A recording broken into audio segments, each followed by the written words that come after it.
সিরিয়ালে যেভাবে বিয়ে হয়। এটা কি করলেন শহরের বাবু? আপনি নেশা করছেন আর আমি আপনার জন্য কপি নিয়ে আসলাম।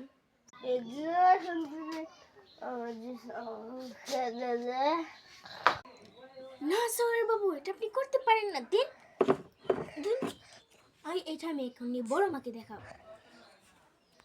দে আমাকে এটা দে, তোকে আমি কেল্লা ফাটিয়ে নিব।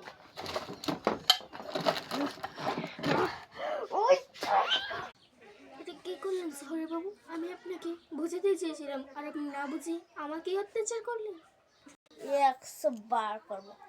কেডা তুই আমার কাজের বুঝিস?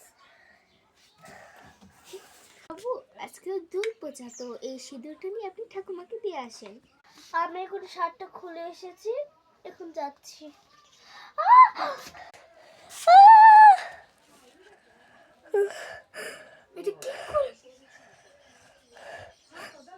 এটা কি হলো? এখন কি শহরের বউ মেনে নেবে এই কাজের মেয়েকে? তো আপনারা তাড়াতাড়ি কমেন্ট করে জানান।